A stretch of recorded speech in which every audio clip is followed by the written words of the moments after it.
Why have we got crisps on the thing? We're going to throw on the pitch in a kind of protest against... Orange. Protest against orange. It's been a couple of weeks and we haven't been here, but we're back. And I've got to say, on the field, and we'll talk about it more in detail later, Easter last week, apart from Salford Castle, that was rubbish. It's been quite good. I've quite enjoyed being a spectator, both watching on TV and leaving halfway through the double header at Headingley and missing the Golden Point. Well, not Golden Point, but drama. I think I don't know if it's a World Cup hangover in the best possible sense of. Can you have a good hangover? Not sure you can. Depends how good your night was, I think. Yes, but the crowds have held up. Clearly, the issues with clubs that have issues with crowds still have issues with crowds. But overall, crowd figures on both sides of the world have been really encouraging.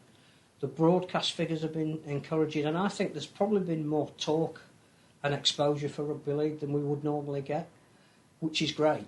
I think the standard that we've seen, there's been more good games than ones that we would shy away from and cover our eyes. Sorry, Wakefield fans. Had to get that in early. So, yeah, I think the standard on the field and the following off the field has been pretty encouraging. We're a third of the way into the season and there's still plenty of aspects that are worthy of watching and talking about and looking at. And I'm not sure we have had that in previous years. And is that down to there only being one game over Easter? That was hugely important. Yeah. I mean, again, all the talk about record attendance for one round of games was partly because we didn't have the second round of games. So if you wanted to see a game, even if you're an away fan, you had to go. So, yes, but, you would hope it would be more, but... people have suggested it's almost a revelation. It shouldn't be a revelation. That should have happened a long time ago, in my view. And does it not point to actually having fewer games across the entire season? That's what I would suggest. Get rid of the loop fixtures. Yeah. Play each other home and away. Possibly have the Magic Weekend as an extra fixture. But for me, that's where it should end. Clubs not playing each other, very often is the way forward. Wigan hadn't hosted a Good Friday fixture for 4 years. Yep. And they got a capacity crowd. So part of which was 6,000 St Helens fans turned up because they didn't have a game on the Monday. Yeah. Which was, I agree with you that we tried it. Was it 1998? We had one round. I can't remember. And that worked. So let's ditch it and not do it again for another 15 years. Yeah, we'll definitely have a double round next year. After the bad days of Super League before Wakefield were back in, you see. So obviously with Wakefield in, you needed two fixtures. What was it like being a referee over Easter, having two games in such a short period of time? Yeah, it was tricky. Going to France for a full Easter weekend never went down well at home. But you'd often be involved in both a fixture on the Friday, potentially as a referee, and again on the Monday. Sort of in the last few years, they sort of spread those games out a bit, so there was probably only 2 or 3 referees that would double up in terms of 2 games on the field. You'd probably then get an alternative off-field role, whether that be video referee and reserve referee or something like that. So from a physical point of view, not too bad. You're not taking any collisions like the players are, so clearly it wasn't too difficult.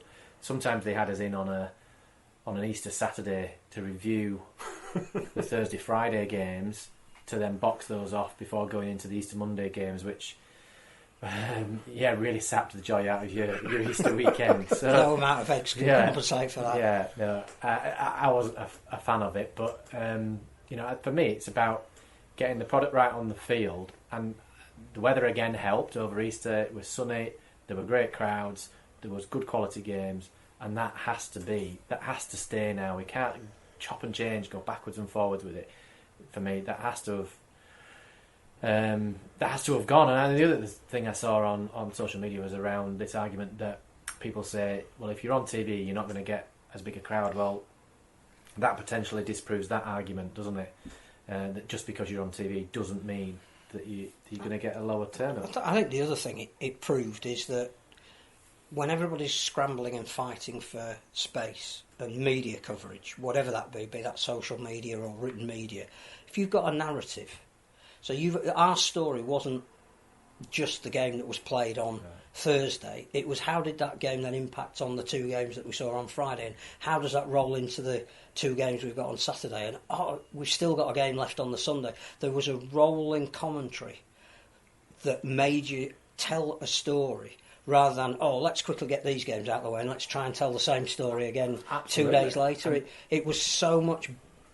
It was almost a template of what should come. Yes. That should be how it should... the season should pan out. It should be one on a Thursday, say one on a Friday, because obviously you're not going to have the bank holiday Friday, but you then have 2 on a Saturday and 2 on a Sunday and spread them out, and people then can watch them. So people are not going to the stadium like you were saying earlier off air, that we were sort of saying there were 4 games on Friday this week gone.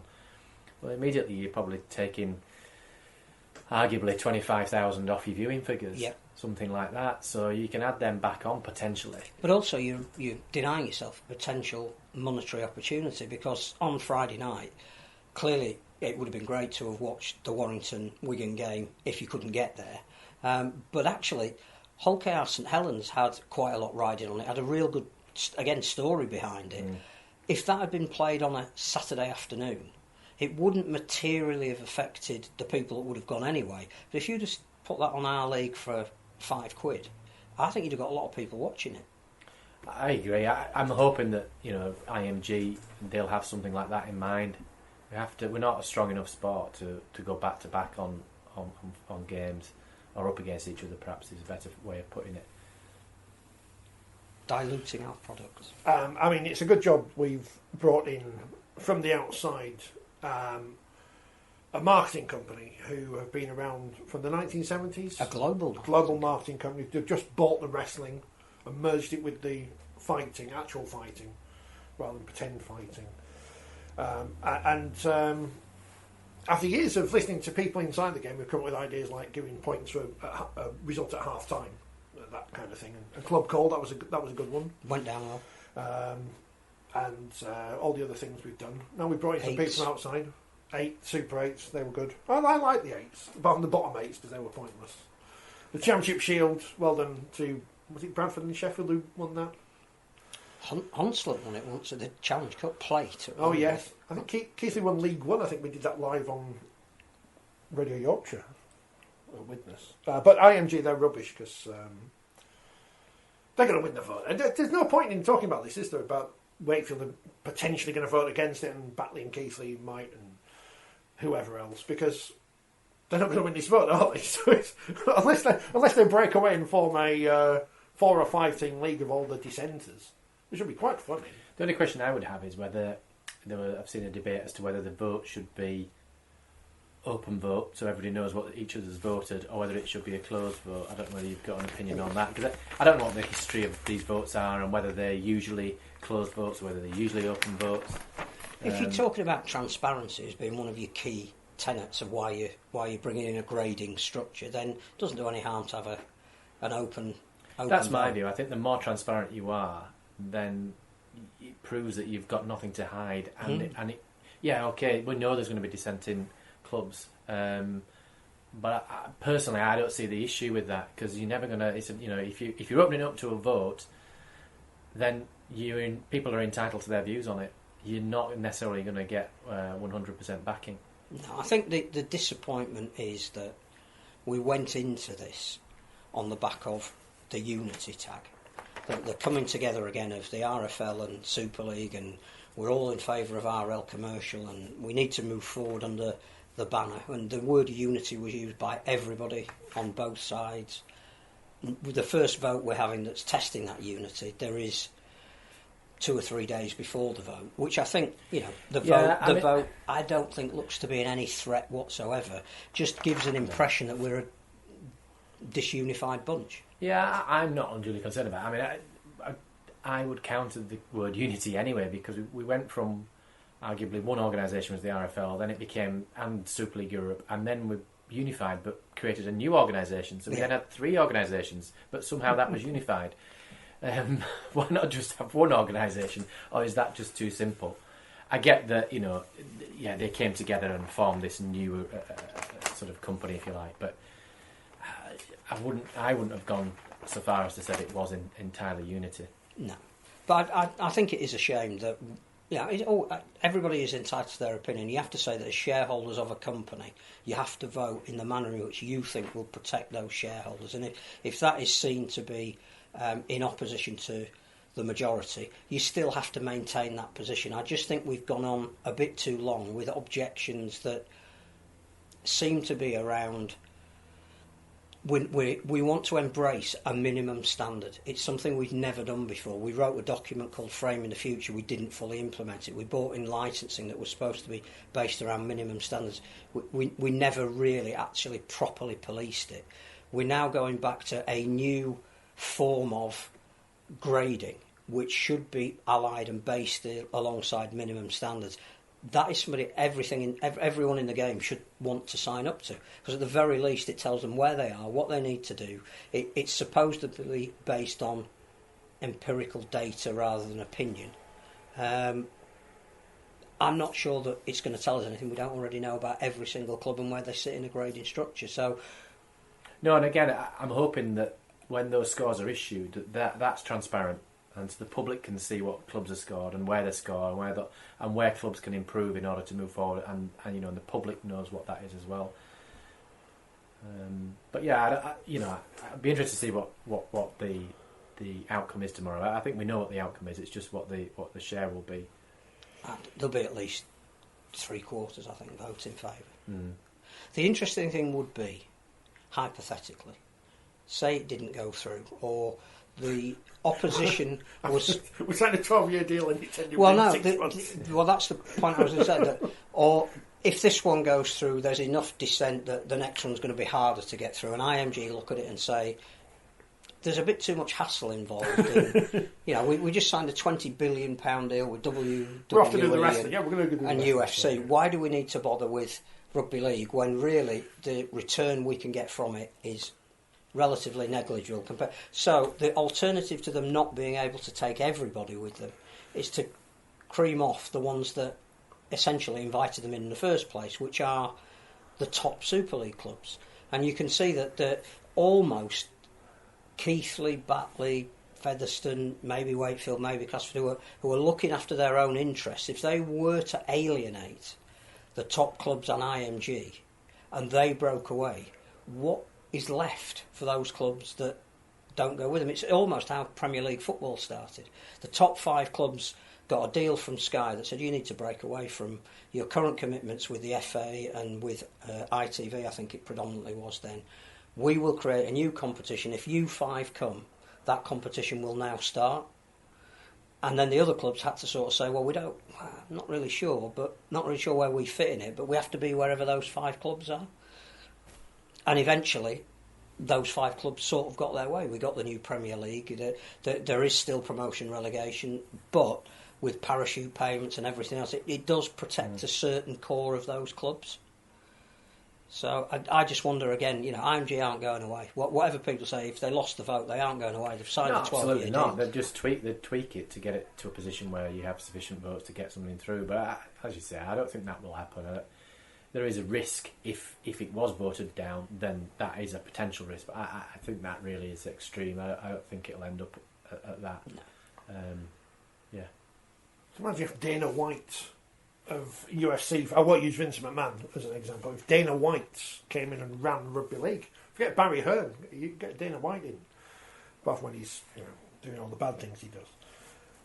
Interesting times ahead. Dana White was a female singer. Well, I don't know who that is either. So He's this chap who runs the Ultimate Fighting Championships. Okay. He's a bit of a controversial figure because he doesn't pay as much to his fighters as perhaps he should do, as the amount of money they earn. But then they don't fit into Rugby League because the club owners feel the same way. I don't know. Well done to Jermaine McGilvery, who has won Tweet of the Week in League Express this week, but actually for good reason.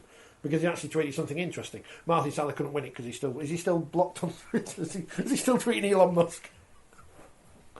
Although his columns are quite interesting about people who work for the RFL who don't tweet about Rugby League enough, which is true. There's been plenty of people who worked in Rugby League for the last few years who tweet about everything else bar Rugby League, mainly golf and Leeds United. But Tim has asked a question about this. Have we seen the birth of a new tackle type, the hipster, he says. Interesting James's take, something and nothing or something. and this obviously refers to Jay McGilvery as well, talking about these tackles that need to be outlawed. Absolutely disgraceful. I know the feeling too well, having been on the end of one of them last season, which left me out for more than 6 months. And of course, you can't ban players for as long as players are injured, because then it turns into a bit of a shambles in that sense, because how long do you know if players are out for? But they keep coming up with new things to test the rules. Had all sorts of cannonballs and crocodile rolls and squirrel grabs and chicken wings. Yeah. This is brand new, is it? Because as Jim McGilvery sort of referenced, he was injured last year from a similar incident. So I think there was something in the rugby union as well in the last week or two. I think that I saw an example on social media of something similar. So it's nothing new. I'm assuming it's come from wrestling. It usually does. That Dana White. Yeah. And they spend that long in the wrestle room in pre-season and stuff. I'm assuming that's where it's come from. I mean, the match review panel and the way in which they work, they look at every game in Super League independently from the on-field officials, and every single collision is analysed. And as I think you've probably seen on social media over the last 24 hours, people have started doing that for themselves and posting their own videos and pictures and things. And it's interesting. I guess the match review panel are probably not going to catch everything, because we're all human. We all perhaps overlook something, or they may consider it and discuss it as a group, and it doesn't get minuted, perhaps. I think there are one or two examples that it would have been interesting to read the minutes of those tackles and match review panel's thoughts on that. Look, they may have missed them. I don't know. I can't speak for them, and I haven't spoken to anybody on that panel. But from a referee's point of view, many of these tackles are extremely difficult to pick up live.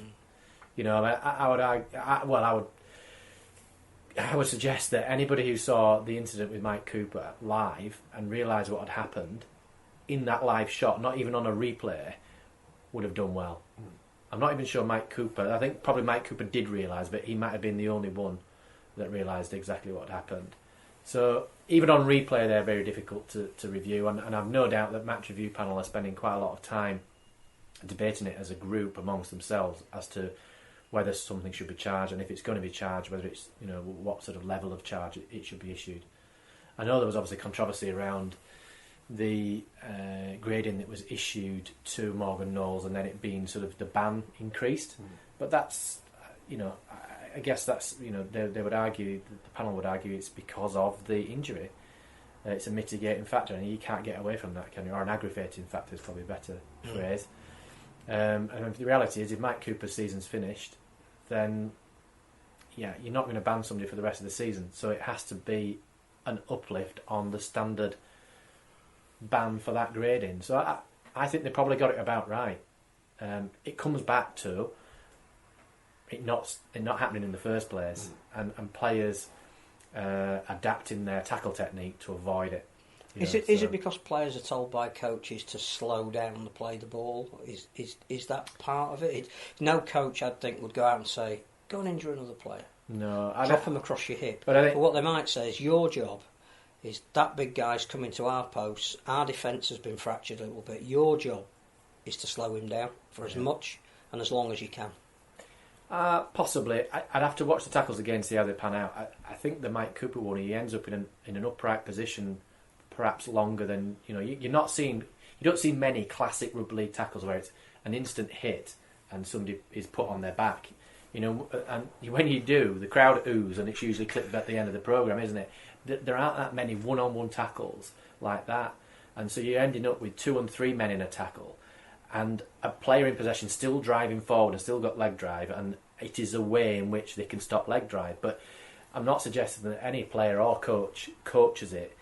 I think it's something where it goes wrong, to be honest. The other thing you see is where players will lift both legs. A defender will lift both legs and sort of almost chop the legs, and that's incredibly dangerous. We've seen lots of charges for that in the past, and if you look down the charges on a weekly basis, how many times are you saying the phrase dangerous contact? That's not just for things like cannonballs and hip drops tackles. It's for late contact on passes very often. But there's so much that goes on in that wrestle. If you had a quicker collision, then you probably wouldn't have it. Hip attacks. I mean, I know all our wrestling fans who are watching know exactly what Tony Storm hit attack. That's very dangerous. She won't want to be. No idea what he's talking. She's Australian. He's always playing the Australians for these tackle techniques. That Caitlin Beaver's tackle on Tara Jane Stanley, that was quite good, wasn't it? That was a great tackle. That was the one-on-one front on that was smashed them. Yeah.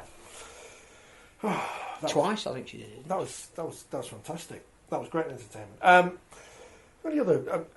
I do like the fact that, as you mentioned now, people on social media are editing their own highlights and being their own alternative match review panel. I mean, you must have something better to do. Although the fake match review panel is funny, and it is funny to read the comments for those who fall for it. Yeah. And I can't believe they're still falling for it. Yeah, it is funny. But people fall for pretend Rugby League competitions with pretend teams and pretend places. So what can you do?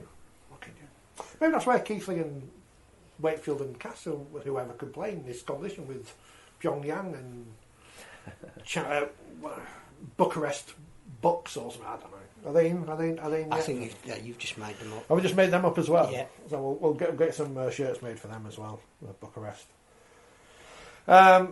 Is that all the off-field stuff? Oh, there's an England squad. We've got any England captains. Yeah, male and female. Jodie Cunningham. Hopefully she's okay because she went off injured in the York Saints game on Sunday and nothing's been said since. So I think we'll know next week, won't we, when the squads, the matchday squads are announced. George Williams deposing Sam Tompkins, which makes sense because people calling for Josh Charlie to be in England squad when we're building up to the next World Cup. He's a bit. I know he's the top try scorer, but we want to build a team to. I mean, has George Williams taken over permanently, or is it just for this game because Sam isn't in the squad and we don't yet they made a nice know who we're playing at the end of the year? Made a video package for him. It's a bit of a waste of time if not. But I assume he is. In which case, Well, I'll go back and read the.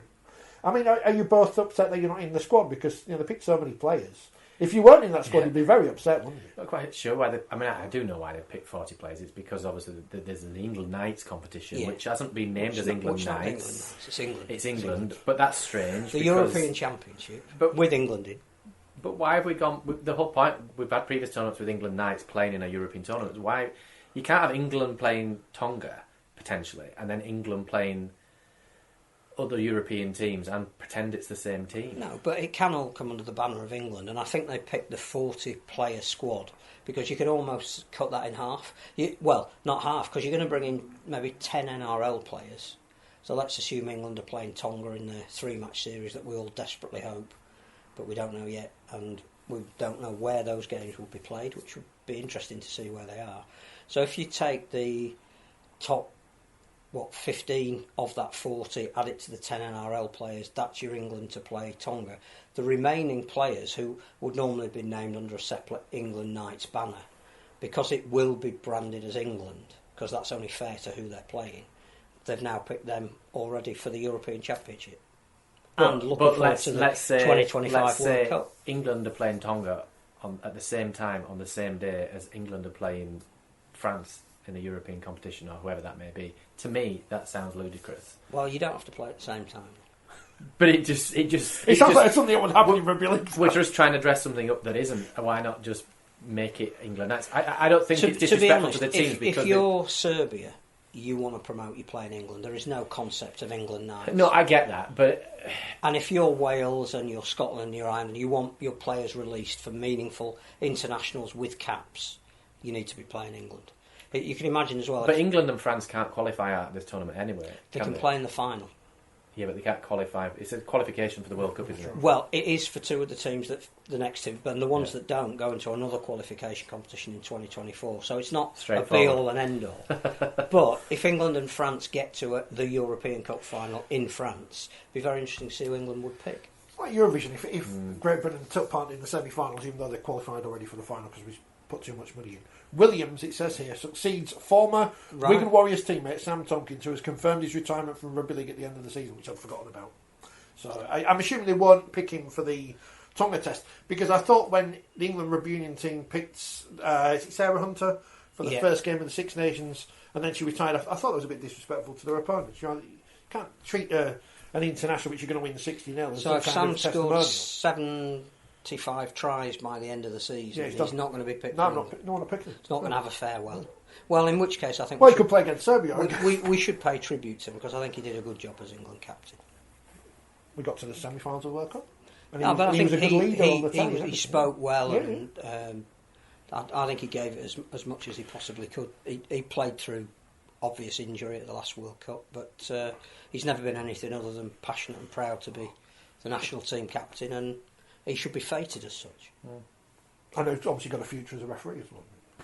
Teddy says, no Wakefield players in the England squad. Are they biased against Championship clubs? That's very unfair, Teddy. Very unfair. But Tom Johnson, he's straight back in there, isn't he? So that's, of course, scoring all the tries. I think England... Catalan will be pleased about that, won't they? Everybody else virtually gets a week off to refresh and renew their players, apart from those who are in international. Catalan not only have to provide the bulk of the French team, but they've got to provide some players for England as well. That actually does remind me, actually, because going back to players and punishments, lots of letters in the paper too about Dudson getting 5 games for punching someone on the floor, and Maguire, I'm calling him Macron for some reason, Maguire getting 7 games for offensive language, and the differences between punishments, and should one be weighted higher than the other, and blah blah blah blah blah. It's just a circular argument. You can go on forever, I think. They're completely apples and oranges, aren't they? They're just different offences. Dudson's offence was pretty bad. It wasn't as bad as the incident involving Lancer. For me, the level of the punch, it wasn't the most severe punch. Don't get me wrong, I wouldn't have enjoyed receiving it. But you know what I mean? You talk about aggravating factors. There was no damage caused, as far as I'm aware, to the Catalan player. Unlike Lance O'Hire, which would have been an aggravating factor, etc., etc. So, I don't know what was said. No. In the other case, so it would be speculation, but one would imagine, it was highly offensive. Who's to say whether one's worse than the other? It's should someone get a longer ban for having a bet on their team to win, which is possible, than punching someone in the head. It's different rules for different things, and it is what it is. So, letter writers of the League Express, you just wasted your style. I hope you sent it by your email. But had he said something, had the player, I can't remember which player it was now, Josh Maguire, yeah, had he said something that wasn't quite as bad, then it probably wouldn't have been graded quite as high. So, in the same way, the punch could have been a worse punch, which would have perhaps made it, a higher grade. Yeah, he didn't appeal either. So no. Put the punishment on the chin and all that. So, Paul's mentioned the tackling the rugby union at the weekend. Was that the one stopping Chris Ashton scoring 100? What an amazing feat to score 100 tries in a competition in 20 odd years when 55 have done it in Super League. Amazing. Yeah, it'd be interesting to know what the discussion was with the rugby union referees. I saw a tweet or reply by Nigel Owens saying that to the letter of the law it was correct. Now my interpretation of that, or interpretation of Nigel's comment was, yes, to the letter of law it's correct. However, ... and I think the ... would suggest to me that you could apply it to the letter of law, but common sense would suggest it should have been a try. And it's the same way as there's lots of laws in our game, particularly around the scrum, particularly around playing the ball with the foot, that are not enforced, but we arguably apply it, or referees, or I did arguably on occasions apply common sense. Does that include feeding the ball? You have to feed it allowed. No, you've got to feed it into the centre of the scrum with 2 hands. I think that was about 1978. The last end to end. It just doesn't happen, does it? So you could go through and apply every law if you really wanted to, but you wouldn't really get a spectacle, would you? So I don't know. I miss the days of foot up in the scrum. That does still get penalised because if the prop strikes before the hooker strikes, that does still get penalised. It's not differential penalty anymore. All of scrum offences are full penalties now, yeah. Or pushing, which it doesn't happen enough, in my opinion. What would you bring back? Don't share shoulder charge. What about holding the ball in at the back of the scrum? Ethical or unethical? Well, I think I said it earlier on in the season that the NRL, I believe, looked at banning that. I don't know the outcome. I'm presuming they didn't.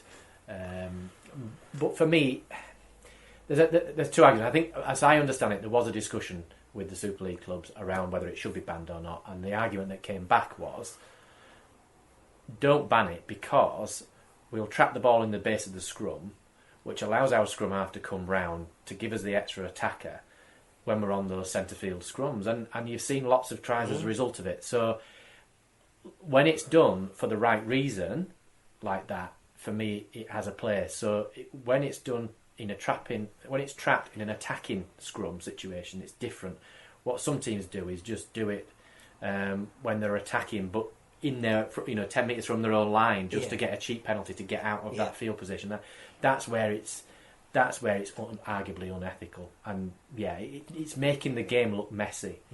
When it works and it works well, and the scrum half comes round and they get a play on, it's great and it's attractive. We're getting a mixed bag of it, though, aren't we? You know what's unethical? Wakefield being bottom of Super League. We've just built this stand. I mean, it's half built now. So we 20 years on, we built a thing, and they won't let us score points. It's not fair. All these big boys like Leigh, they won't let us score points. So it's very unethical of Derek Beaumont to not say to his team, "Let's let him score some points, lads." He's busy having a fight with what's his name, Nick Fozzard, on the Twitter about his big arm pad and all that, and now it's the greatest of ironies though for Wakefield, isn't it, that they've played in that ground with having not really you changed very much. You are allowed to use the word substandard. Well, it is, and I don't think they would disagree with that themselves. It is a shame for the competition to see a new stand going up and to not see the performances on the field that go with that.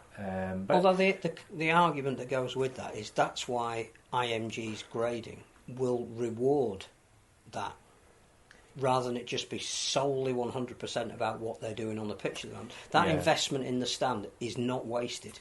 No, it's not, but it can't be to the detriment of what you see on the field, because I think by his own admission this week, Mark Applegarth said it's not good enough for Super League in terms of what they're delivering on field, and I think that's true.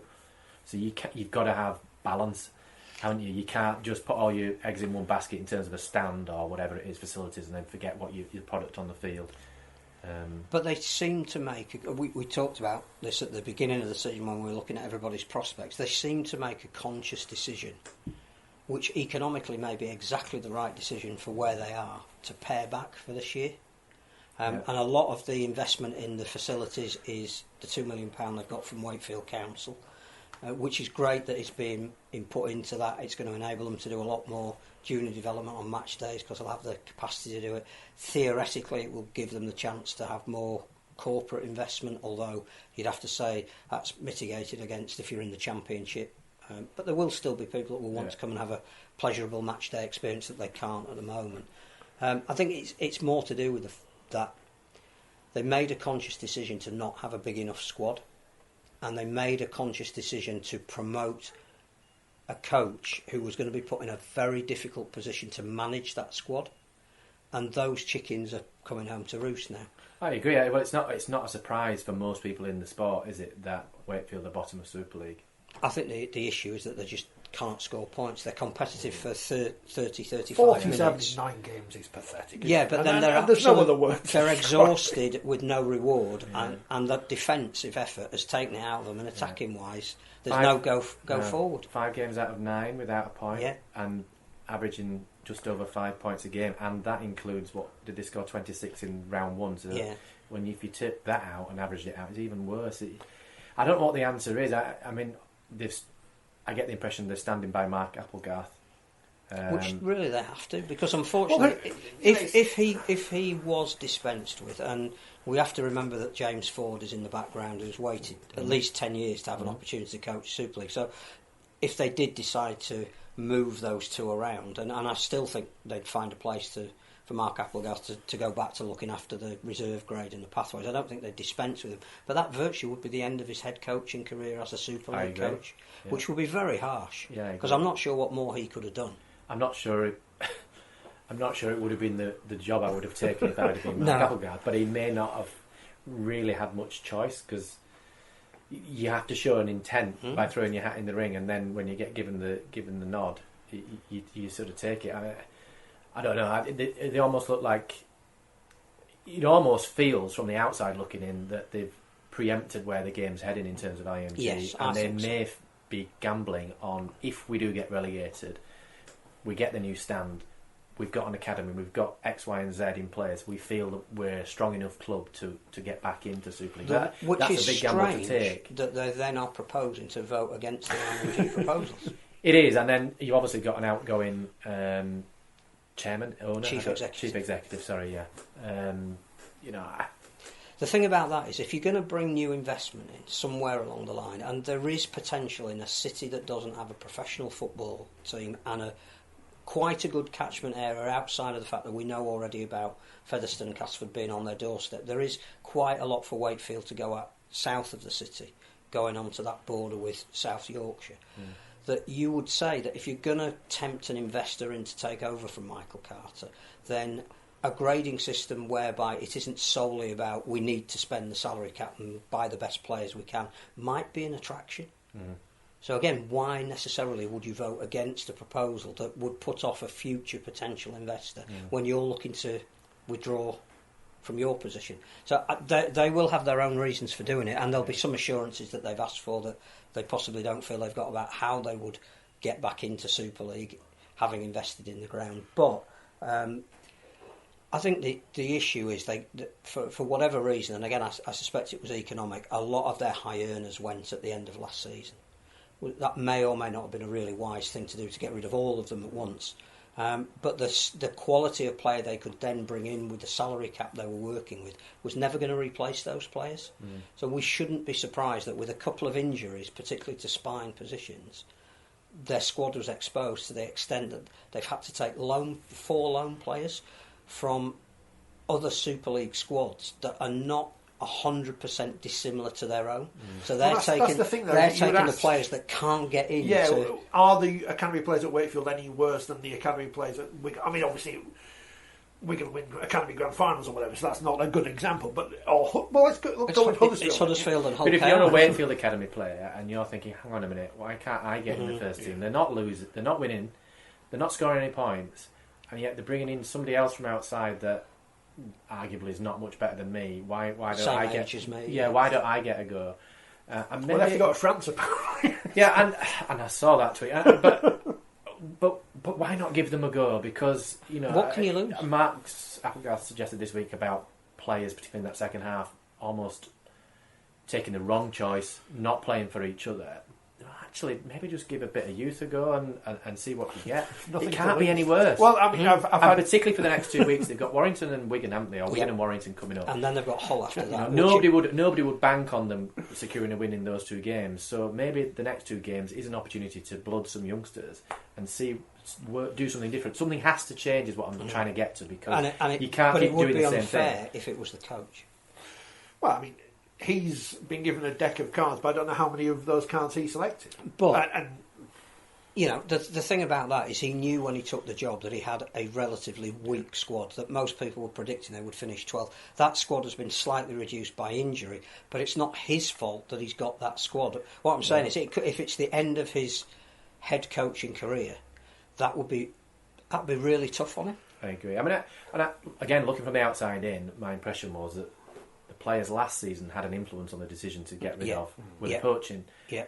So I'm then wondering, well, hang on a minute, you've got rid of your coach, now you've got a new coach, and you're not winning, you're not performing. I appreciate lots of players went, senior players went, and they have got injuries. But you'd have to ask those players that were involved in that feedback process, well, hang on a minute, you wanted change, you've got change, you're not keeping your end of the bargain up.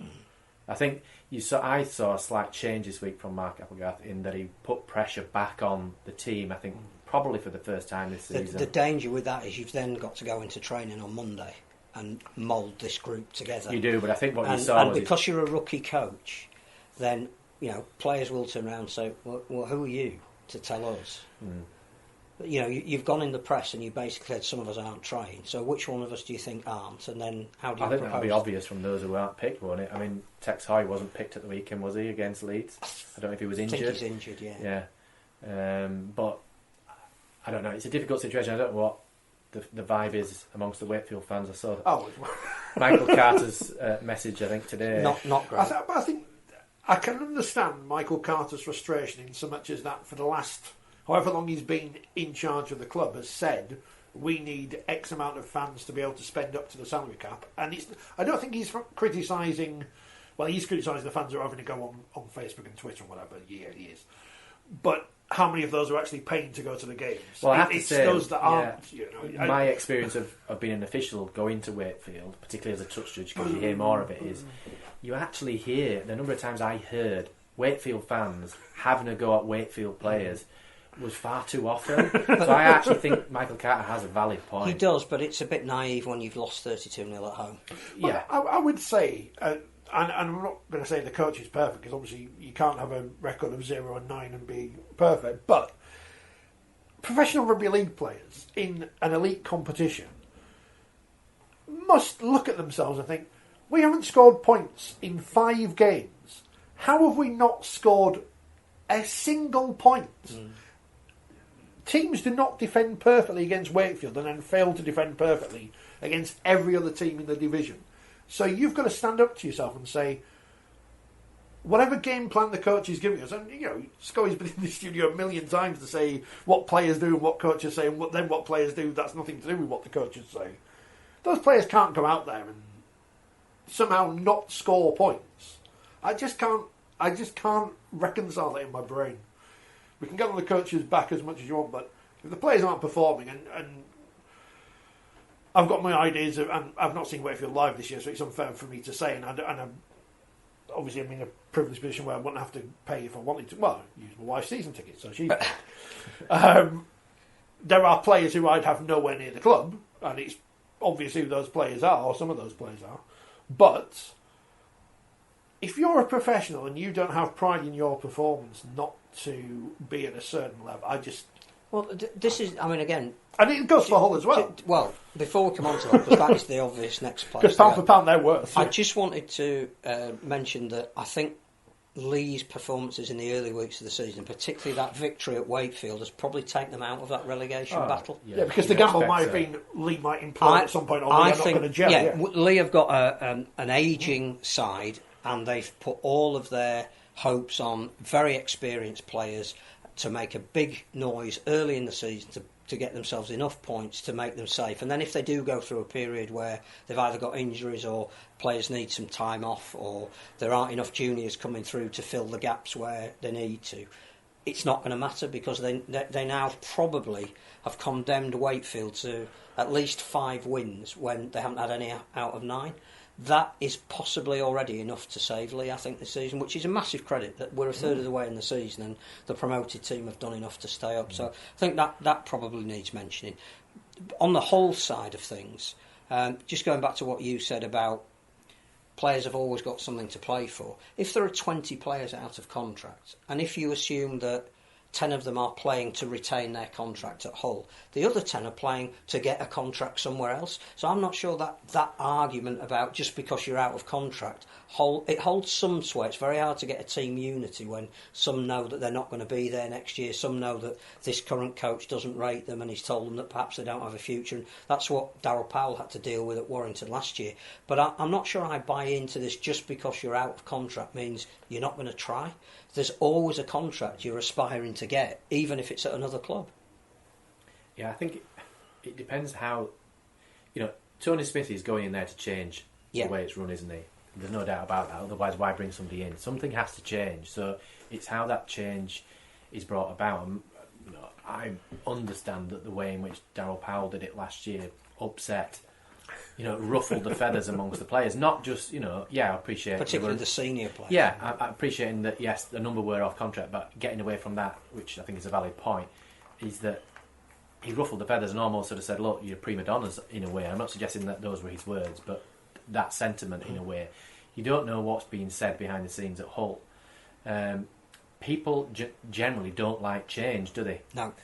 And people usually rebel against change. Now, whether you've seen an element of that, I don't know. Whether you've seen an element of confusion in what Tony's trying to deliver in terms of the way they attack or the way they defend, it's very difficult to say. I think you're right. It's not a one-dimensional argument around players just been off contract. I think that has to be disruptive, though. If players are looking over the shoulder, am I being retained? Am I not being retained? I've got a mortgage to pay at the end of going into next year. Am I going to get a Super League club? Am I going to be dropping down into part-time rugby league? And I don't want to get injured if I'm going to another club at the end of the season.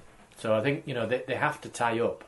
I would think sooner rather than later those players who are they're keeping. And I think that's probably started because May the 1st, I think you're allowed, if you're off contract, you're allowed to start negotiating. So that will be happening. And I also think that Tony likes to play his rugby a certain way, and I'm not sure he's inherited a squad that can play that way. A squad has been built with power, number one, or overpowering. That's the way Brett Hodgson wanted to play.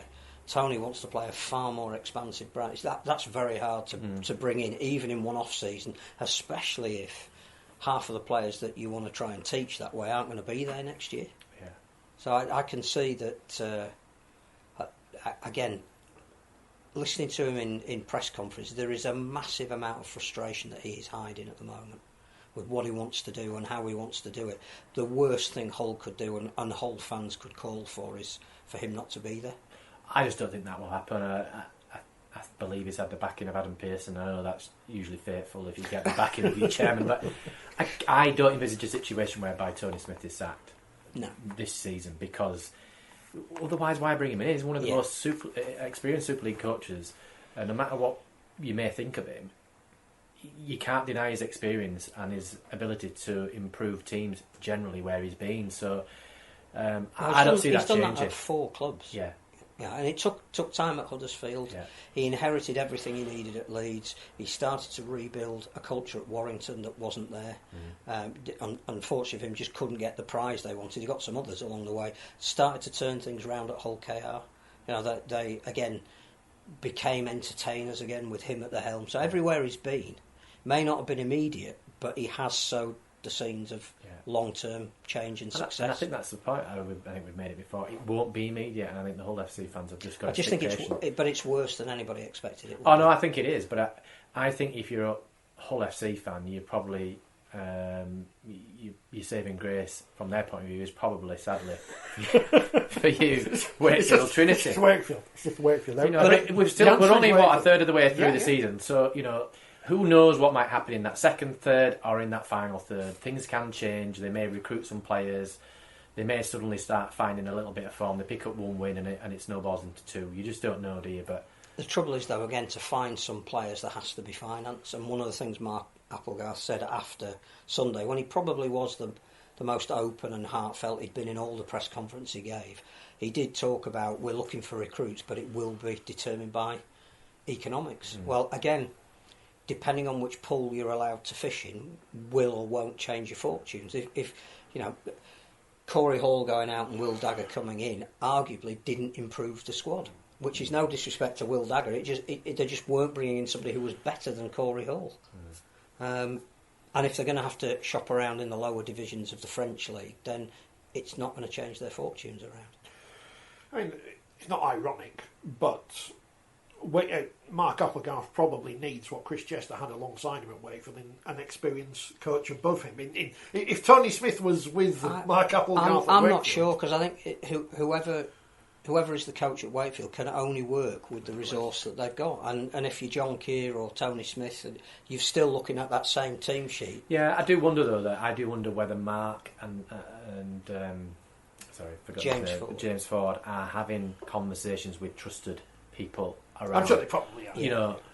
In your experience, vast experience, when you've encountered a situation like this, what's the best way of getting out? This is what we're doing. What do you think? Because that's what we do in life. No matter what field we work in, don't you? You ask people for advice and support. You don't necessarily take it, but you can ask them. I think I'm pretty sure that has to be happening.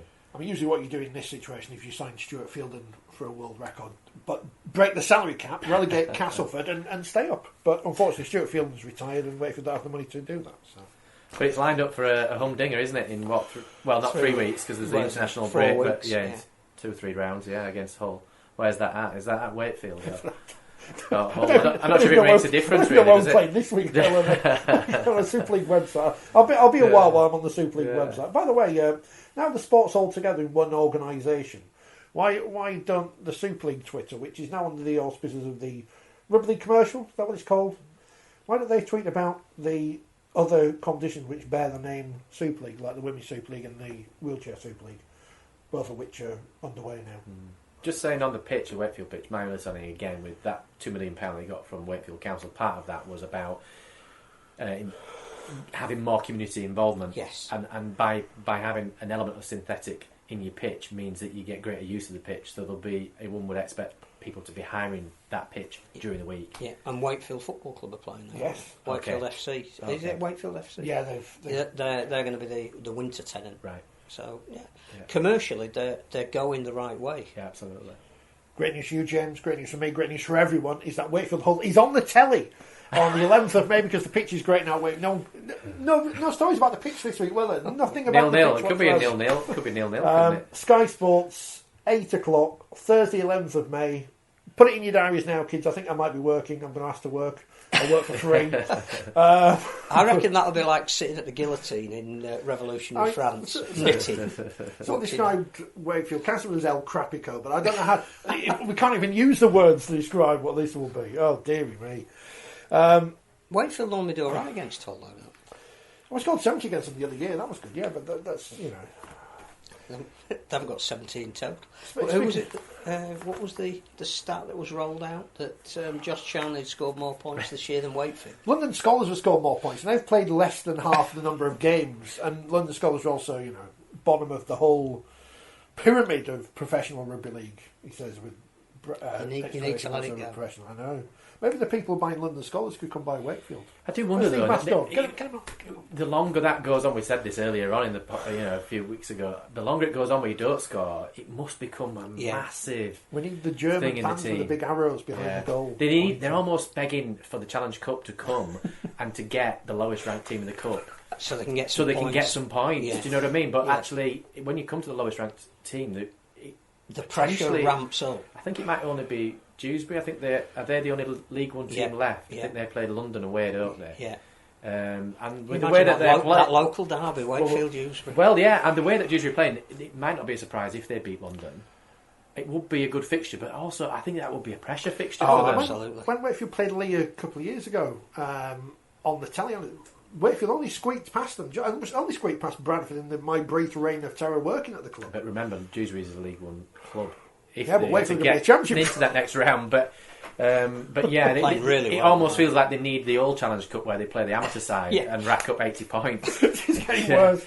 Oh, let me put pressure on St Helens instead. Yeah. Because, speaking of rookie coaches, Paul Wellens, he's no good either. St Helens are world champions, 4 wins from 8 games. They lost at Hull Kingston Rovers against rookie coach Willie Peters, so I don't know where we go on that one, but Hull County, they're doing well. 26-16, they're third in the table, above the Catalan Dragons, just behind the leaders Warrington and Wigan.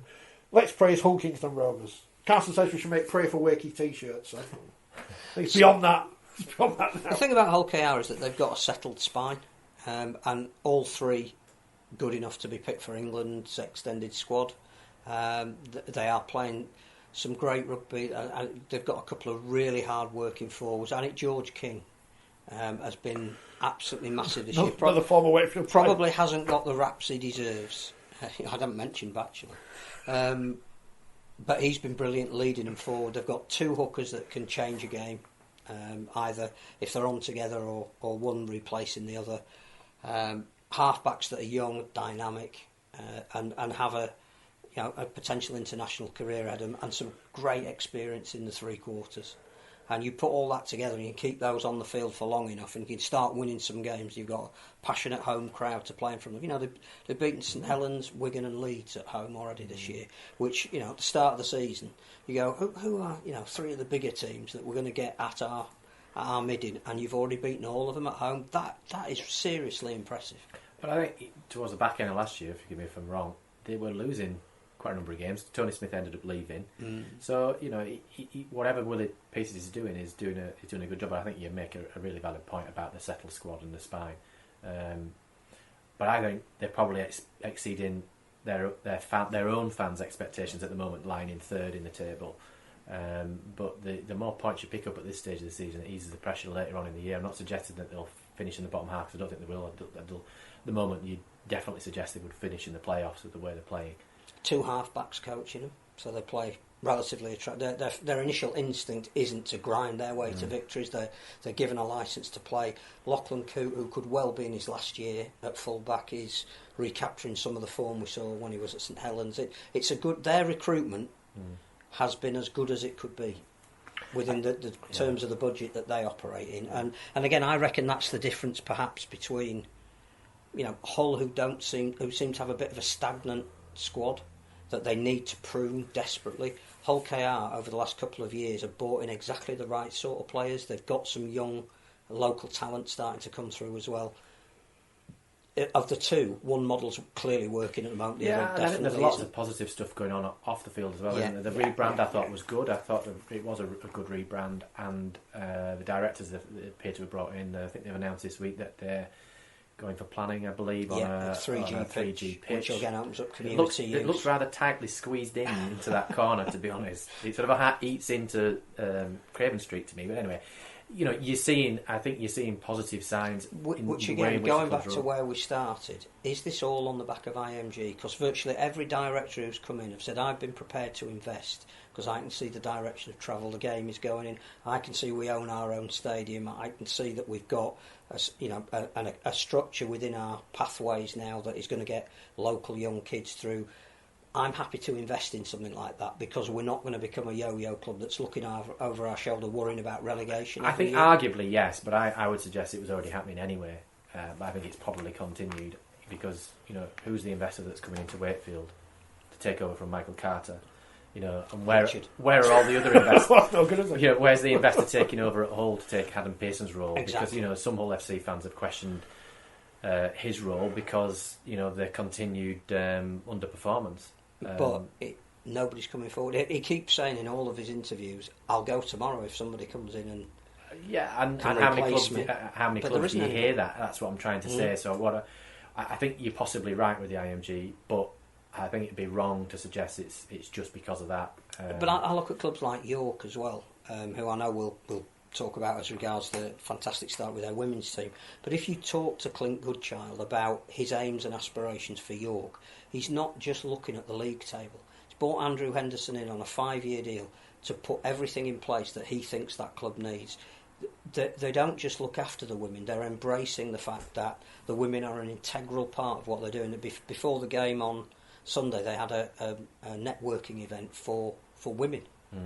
Within the city, so they could all meet each other and high flyers, and they've got this link with Uganda that Lindsay Anderson is flying out to Uganda with 5 of the women's players and a media guy to talk about opening up avenues that are nowhere near York. They don't have to do that. Yeah. But Clint Goodchild, we interviewed him, didn't we, at the women's launch? He's saying that all of this is because the future is about developing a club rather than developing a team that might win promotion in 1 year and then it's not sustainable. I think you can see that though, and I think they've been, they've been building for a few years. But I think the stadium has been massive. Yeah. But I think you're right. Have you ref there? Yes. It's good, isn't it? Yeah, when I got dropped last year.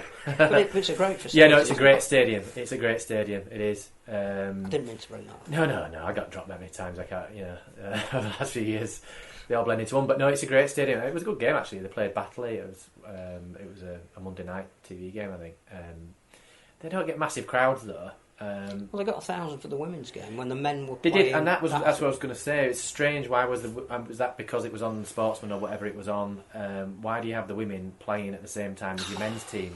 Then you've got Leeds Rhinos women playing on Friday away at Huddersfield at the same time the men are playing in Leeds. It just doesn't make any sense to end up like that's that. what IMG have got to sort. We've got to get curtain raisers, or I think Bradford women played after the first team. That's got to be the model, surely. Yeah.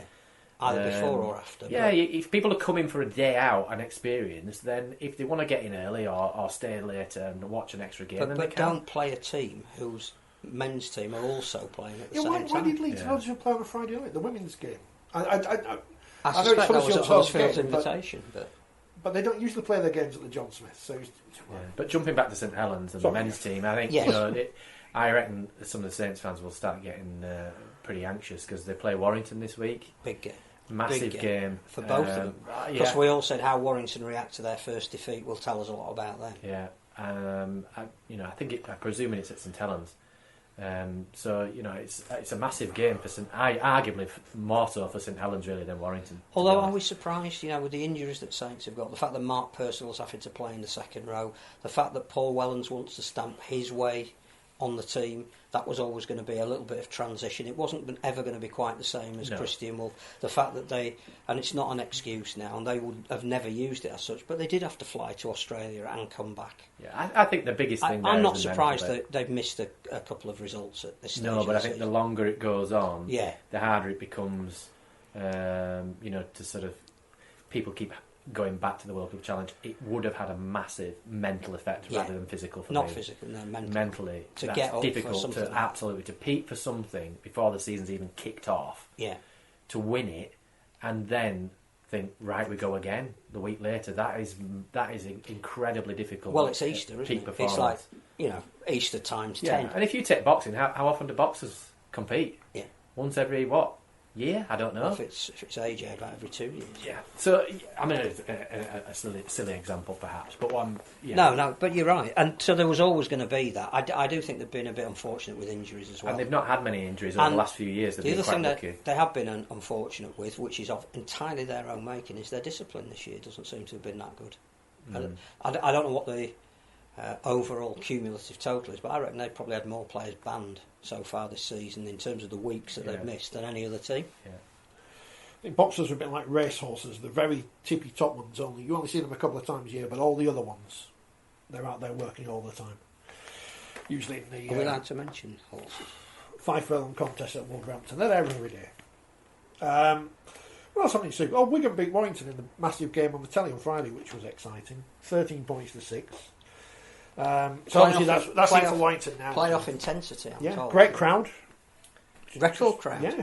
For Warrington. Yeah, I didn't see it unfortunately because I was at a wedding, and I think you were saying earlier you were at the Leeds game, and this is the point we talked about earlier on. It would have been great for lots of people to watch that game.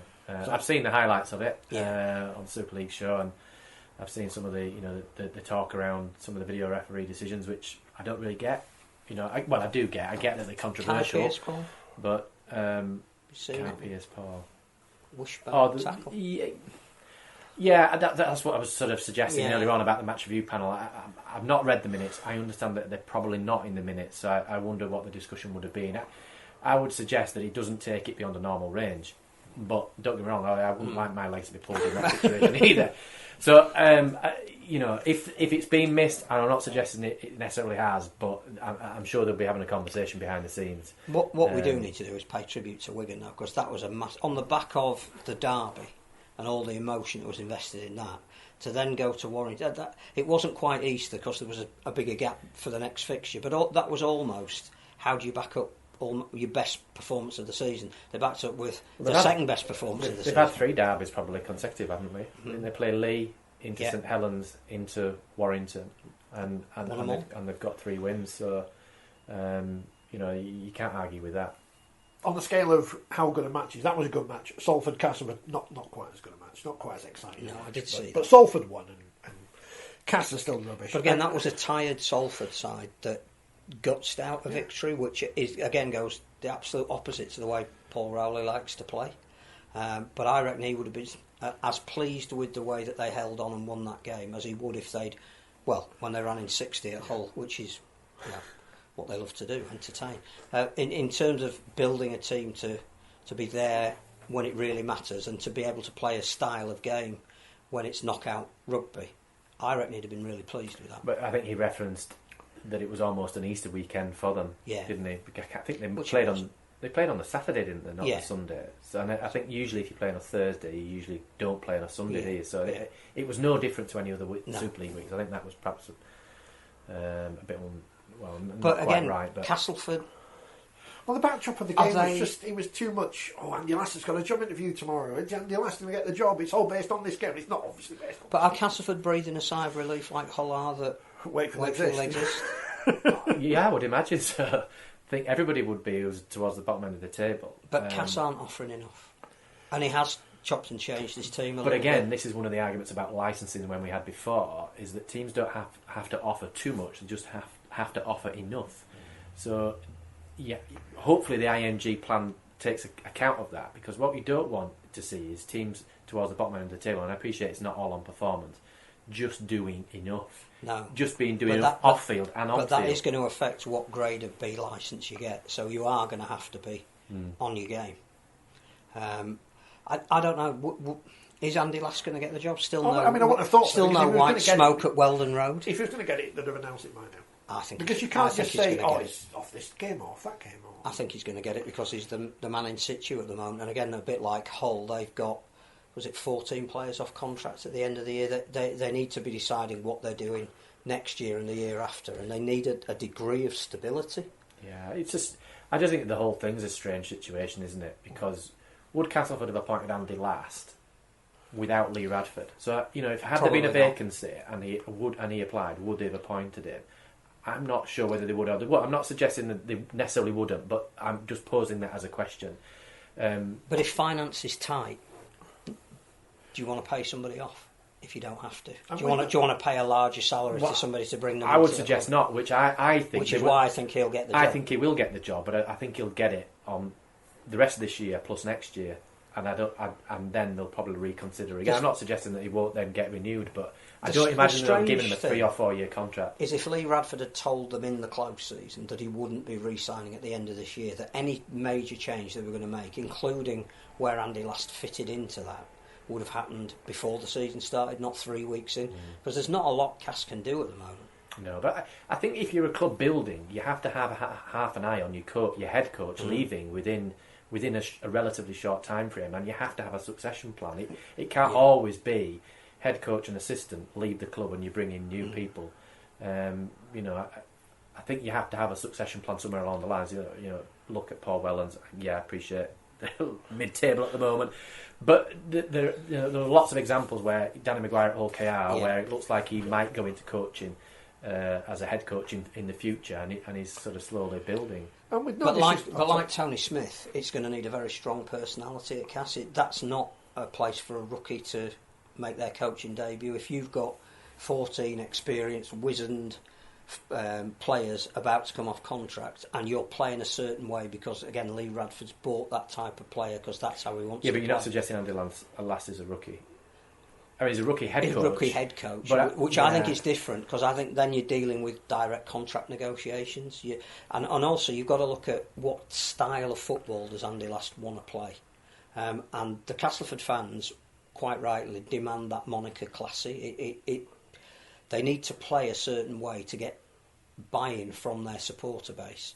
And I think there's been, again, some social media feedback that even though they're not in danger of getting relegated this season, they're not actually very entertaining to watch. I think that's true. I think that's arguable, though. I reckon if you're at the top of the league and you're winning the grand final and you're playing unattractive rugby, I reckon they take it. I think you can get away with it when you're winning the grand exactly, final. You can't get away with it when you're absolutely. But if you're mediocre, season. then it's just not tolerable, is it? No. But they again need to look at their facility. And the one thing that another club that are talking about potentially voting against IMG, you'd understand from where they are as a club at the moment that they want to protect whatever it is they've got. They want to stay a Super League club, and if they're going to be judged partly on their facility, which isn't up to standard, you could see why they would vote against that. But they need to start investing in their facility because it's now. But as I understand it, they own it, so it's a big asset that they've got. So with my development advisory hat, and I'm thinking, well, why can't they get something off the ground? What's the stumbling block here?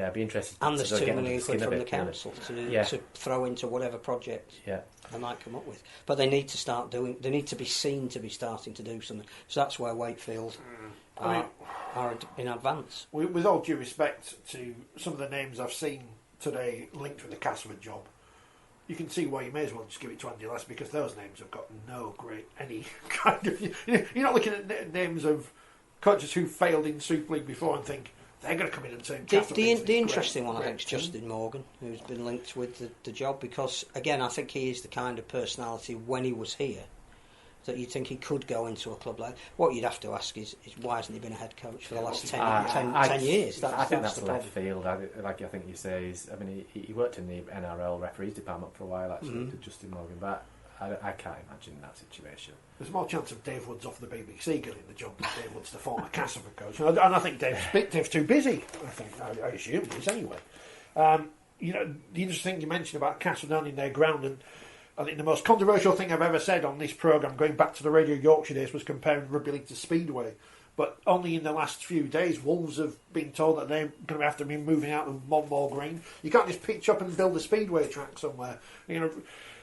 Sheffield, when they got kicked out of Don Valley, managed to play at the Overton for a bit, Bellevue, until their ground was built. But teams who don't have primacy of tenancy, or whatever it's called, or don't own their own grounds, I worry about them in the future, because people want to knock things down and build houses. So, there but for the grace again. Huddersfield beat Catalans. None of us saw this. Well done, Huddersfield. No, there's no one from Huddersfield watches this. They're usually an arm wrestle of a game, and they're usually not particularly attractive with the style in which they play. But it looked a nip and tuck game from what I saw. I think more people at Huddersfield than at Salford on Thursday night, so maybe they'll go there to see the Leeds Rhinos women. We'll talk about it in a minute, because in the Championship, well done, Bradford Bulls. They're the official dual reg partners of Leeds, aren't they? One of the official dual reg partners. And Batley have got a player on loan from Leeds who scored lots of points in that game. So that was good for Luke Hurley. Well done, Batley. 21-16. Doesn't make any sense, that, does it? Dual reg, but then your loan players are him. And then one of the players who was at Bradford the week before played for Leeds on Friday night. There you go. Halifax beat York. Toulouse beat Keighley. Fev won at London. Whitehaven beat Newcastle. And Widnes beat Barrow. Halifax, Bradford this week in the Cup in a reverse. Well, it's the same at Shea as they played in the Cup and the league the other week, which Bradford won. But it's almost fair to say that if you're not going to get promoted, which you don't think either of these teams probably will do at the end of the season, that getting to Wembley would be a bigger carrot on the end of a stick. So, well done to them. It'd be massive. I know that Batley are potentially two games away from playing at Wembley in the 1895 Cup, and they certainly won't be taking Keithley lightly, not least because Craig Lindard coached there. But because they're at home, because they've just coming off a win at Bradford, because I think he has quite categorically said, which may even have been in a column in a magazine, that that showpiece occasion is something that as a squad they are aiming for. Oh, definitely. How fantastic would it be to see Batley at Wembley, and imagine, with no disrespect to any of the other teams or anything, but Batley Halifax. But that's the purpose of that cup, isn't it? The purpose of that cup is for people or clubs that are not necessarily going to achieve success on the field in terms of winning a trophy or in terms of promotion into Super League. Absolutely. I'm not suggesting that Featherstone shouldn't be there, for example, but because they're probably favourites to get promoted, but that's what it's for, isn't it, for clubs like that are probably being starved of a little bit of success. Although I appreciate Batley won I think they won more than one Northern Rail Cup. Yeah. But winning a Northern Rail Cup at Blackpool, no disrespect, is not quite the same as going to Wembley. It's better than winning the Northern Rail Cup at Halifax, though. Yeah, or in the final at Headingley or something like that. Yeah. They did have a civic reception. Should have brought out a special on the shirt. Steps of Batley Town Hall. I used to work in Batley. I think that's on the Sportsman, that game, isn't it? It I think it'll be an entertaining Sunday game. afternoon.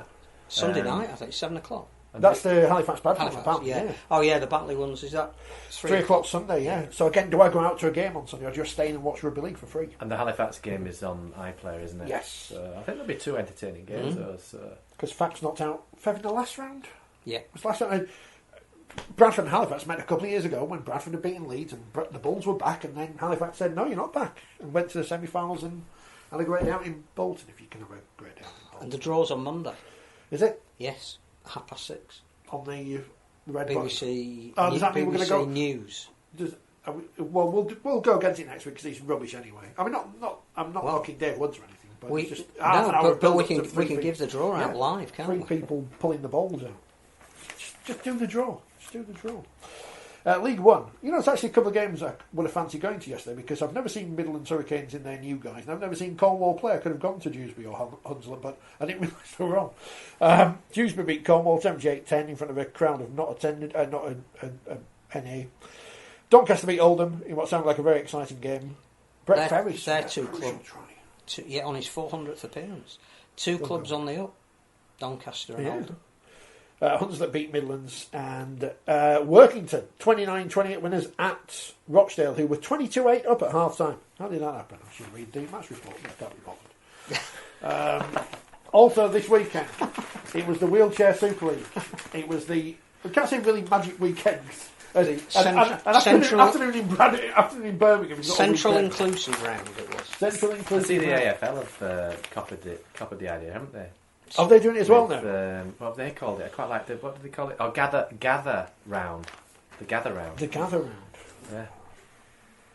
Sounds like the sewing. Nigel Wood's the sewing bee. Yeah, Nigel Wood's idea. You see. Did he copyright it? I'd be raking it in. All these people. Was Nigel the one that had the idea about putting a net on the back of the post? Yes. Was that Rod Stud? I can't remember. Nigel had the you need a point at half time. Yeah. One swallow does not make a summer. I believe that's a phrase. In the Wheelchair Super League, Halifax beat Wigan 62-28. Revenge, that's what it says for here. round one. I should have got Rob Hawkins on. I forgot to message him to get him on because we had him on after the first round, and there we are. He scored 4 tries. I watched it. Slacking there, Rob. I had it on the screen, but I was like doing other things at the same time. Also, Hull beat Warrington. Now, what Tony Smith needs to do is pick all the academy players and all the wheelchair players and get them on the pitch. Doesn't matter if they're not allowed, just get them on there. Because they beat Warrington 76-10. The two new sides into this competition, or newer sides into this competition, but both growing. And as we've seen in all these different varying forms of rugby league that aren't the men's game, when you get two teams reasonably matched against each other, they're going to learn more. So where was that held? Edgbaston at the University of Birmingham. That hotbed of rugby league. No, but again, the wheelchair doesn't have to follow the template of the rest of rugby league, and it's a chance for people in the Midlands to. So was there a decent crowd there? I know one of the motivators. No, there were people there. Yeah. The part of the problem, I think, in getting a bigger crowd was it was the end of the Easter holidays, so the students weren't there. Yeah. They wanted all the sports science students to come down. I mean, in terms of growing the game, they're growing the number of teams, aren't they? Yeah.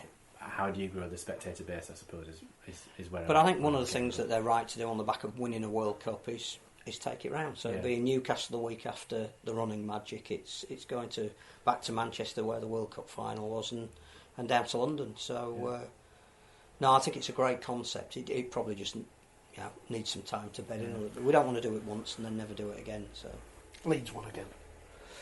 Nathan Collins scored half of their points. I did. If you've not seen the interview I did with him after he won the Young Player, he was very upset to be the Young Player of the Year. I wanted to be the Player of the Year. That's the kind of hunger. I love him. He's great. Josh Butler, great off the bench. Yeah. Lewis King and Joe Court, brilliant for London. When we saw him at the heading the other week, he was just walking past us. Josh Butler off the Freya Levy against Jodie Boyd-Ward. It was worth watching just for that. The new Leeds captain scoring a couple of tries, it says here. Sort of scored one of them, then had to do something else. Wouldn't go anywhere near her. It's dangerous. She says she's going to come on the podcast, but I don't know. The Women's Super League, he says, going back a page. Leeds York, that part of that double header at Headingley a couple of weeks ago. Great way to start the season. I know people are upset that Sky were only showing York, Leeds and St Helens, but as we said before, it makes sense, because if they'd have shown Leeds versus Huddersfield, which I think they did last year, didn't they? Mm-hmm. And Leeds won 60-0 or something. Yeah, it wasn't good for TV. So, it is what it is. I think full credit to York and the way they've started the season. Great squad, great mix, well coached, clearly hungry. Feel that they missed out on something last year. Holly Mae Dodd made history by becoming the first player to sign for an NRLW club. We reckon there's at least one more, possibly two. All going. But I think that's good. I appreciate it may not be good for the competition, but that's good for the national side, because 100%. You need players playing in the best competition, and that is the best competition down under, to add experience to the national side. I think bridging the gap is not going to be by suddenly making everybody professional. Bridging the gap is by sending some of our best young players over there to experience what a professional environment is. She's and then 19. Yeah, bringing that back into... What an incredible life opportunity that is. To move to Australia at 19 to play rugby league. Yeah, to get paid. Yeah, it's just incredible. To play rugby league. I mean, I don't know. It's in Canberra, so you can't have everything. But actually, Canberra's nice. Have you been to Canberra? Quiet, yeah. It's quiet. It's quiet. It's like I- Washington. Isn't Yeah, it? I quite liked Canberra, but I was only there for a That weekend. might say more about you than me. Yeah, possibly. Don't get me wrong, I wouldn't have chosen Canberra. You know, Sydney or somewhere on the beach. Or I've been to whatever. Norwich. Is it like Norwich?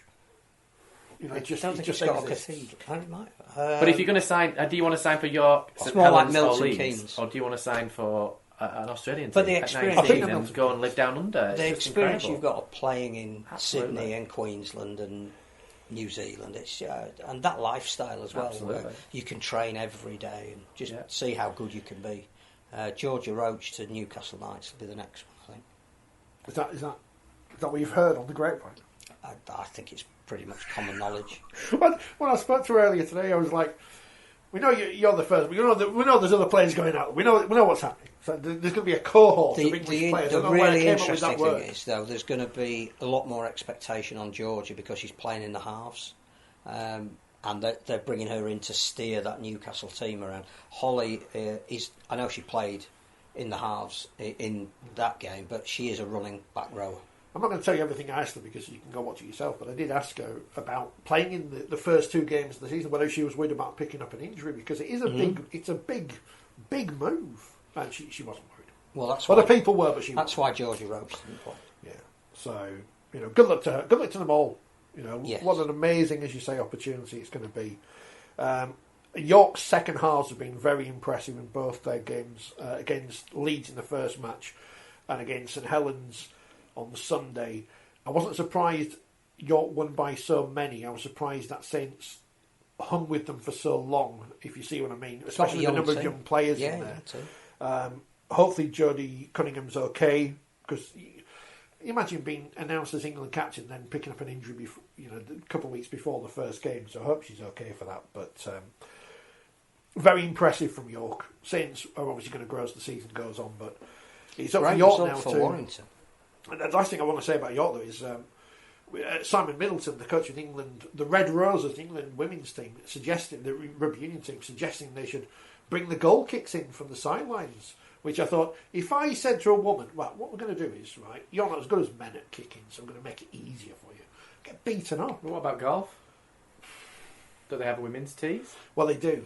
But Tara Jane Stanley's pinging them in from the... Do they? The Saints Yeah, they have kicker. women. I'm sure do, that they have women's tees and men's tees. Yeah. I think the hockey's smaller in darts, where it used to be, shorter. I don't know. But the snooker table's the same size. But Tara J. Stanley pinging them in all over the place at Headingley the week, and here, and the Saints kicker whose name I've forgotten, she was doing it as well.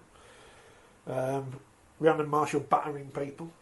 It's good. You like her? I do. When she got done for other contrary behaviour, I thought, what's she done now? But it was just a shoulder charge, so it's all right. When it came, because I thought the other contrary behaviour, I think it's going to be swearing or beating up a referee or something. But no, it's just a shoulder charge. But yeah, very good result for Warrington, and I think they'll probably be disappointed that they didn't win that one against Wigan, because they led for a long time in it, I seem to remember. He says, looking at the paper to tell me. 16-6 up at half time. But point against Wigan, who are obviously one of the established sides. Interesting to see where Warrington got. I think they've got Cass in the Cup this week. Yes, they have. There's some interesting games in the Cup this week. That's one of them, because you'd expect Warrington will win that one comfortably. Alton Huddersfield is an interesting game. Huddersfield obviously off the back of being hammered by Leeds on Friday, which again I don't understand why they took to the John Smiths when you knew that was probably going to be the outcome. They were Alton, who, as we know, are a good side. Won the championship last year, but didn't get promoted because they didn't. So that's going to be a fascinating game. And Cardiff-Wigan, because we don't know what Cardiff are going to be against. You'd think experienced Cardiff opposition. will be predominantly the Welsh team, or the core of the Welsh team. But none of those are on the telly, so it's a bit disappointing. But c'est la vie. Lee and Bradford drew 12-all. Salford, which I was tempted to go to this, and then again, since York was on the telly, so. But Salford picked up their first win, beating Castleford, and Featherstone beat Barrow. So, I think some interesting games this week. It's an interesting competition. Road to Wembley. And that is a massive carrot, isn't it? Mm-hmm. Again, you're saying carrots. Vegans. Vegan rugby league players, I don't know. I don't know where you're going with that. No, I don't know either. don't know either, but it's this worryingly positive on and generally off the field feeling about. You mentioned at the start, crowds are good. Everyone seems to be wanting to go watch games. I love the argument about TV affecting crowds as if it's 1952 or something. Players going over to play in the NRLW, New England captain. We know how to treat our mascots. Yeah. Although I think the Arsenal social media really stitched up the yeah. But well done Leeds and York who've and Hull. And Leeds and Hull I meant. I don't know what York have done, but and Sean Wayne's England squad, generally everyone positive about it, and everyone says, well, why's Jake Connor? He obviously doesn't like Jake Connor. It's like Tony Smith. He's not going to pick Jake Connor. Stop asking him to pick Jake Connor. He's not going to do it. It's not like he needs halfbacks at the moment. So, just worryingly, apart from Wakefield, everything's fairly positive. So it's all good. What do we do next? Another round next week. Do it all again. Saints Warrington on Looking the telly. forward to that. Castleford Hull KR on the telly. Halifax Bradford on Saturday night going up against Britain's Got Talent and Batley No Kingsford. worries there. Didn't they lose 1 million viewers? Probably. It's rubbish, isn't it? I don't know. I'm not one of the ones they've lost. I never watched it in the first place. You won't watch that rubbish, would you? It's You're a few years since I've watched Britain's Got Talent. Saturday night. Yeah, it's a few years since I've watched that. Glass of wine. Britain's Got Talent. I don't think our audience profile of this programme for the people who are watching this is the same as Britain. I don't think we're Britain's Got Talent viewers. I think they're more Strictly. But have you seen what's on Channel 4? Got celebrities living in darkness for a week as a psychological experiment. And I know a few people like to send there, but you probably know them too. We'll leave you with Hacker the dog. There he is, with Ian Boldsworth. We'll be back next Monday. Do the draw live.